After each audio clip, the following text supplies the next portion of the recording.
Matric result को नहीं आसला बड़ बेटे वीडियो को संपूर्ण देखंतु जहाँ द्वारा आपण संपूर्ण सूचना पाई परिबे एवं वीडियो को गोटे गोटे लाइक सहित चैनल को सब्सक्राइब रखंतु जहाँ द्वारा आपण एई भली लेटेस्ट न्यूज बेटे सर्वे प्रथमे जानि परिबे। तो आसंतु संपूर्ण खबर उपरे नजर पकेबा। मैट्रिक परीक्षा को नहीं छात्र छात्री पई आसीची बड़ खबर। मे 2 रे प्रकाश पाइबो मैट्रिक परीक्षा फल। सेही दिन मध्यमा ओपन स्कूल परीक्षा फल भी प्रकाश हेबो। मे 2 अपराह्न 4टारे बीएसई odisha.nic.in रे उपलब्ध हेबो रिजल्ट।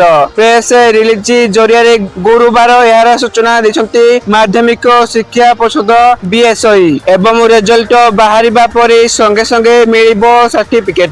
पेपर खराब हेले सप्लीमेंटरी परीक्षा देबे। सूचना योग्य फेब्रुआरी 19 रु आरंभ होइथिबा मैट्रिक परीक्षा मार्च 2 जाए चलिथिला। मध्यमा और ओपन स्कूल परीक्षा मध्य से समय मधरे होइथिला एवं परीक्षा को शृंखलित भाबरे सारिबा और कॉपी मुक्त करिबा बड़ आह्वान थिला। सेति पई स्पेशल स्क्वाड गठन करथिला विद्यालय और गणशिक्षा विभाग। परीक्षा केंद्र गुड़िक स्क्वाड सरप्राइज विजिट करथिले। नोडल सेंटर सह परीक्षा केंद्र गुड़िक सीसीटीवी सर्वेलांस रे रहिथिला। कंट्रोल रूम स्वतंत्र भाबरे मॉनिटरिंग कर जाइथिला एवं चलित वर्ष 5,86,876 जन पिला फॉर्म फिलअप करथिले किंतु परीक्षा दैछंती 5,36,986 छात्र छात्री। मैट्रिक परीक्षा देनाटी 9,930 छात्र छात्री। अनुस्थापित छात्र छात्री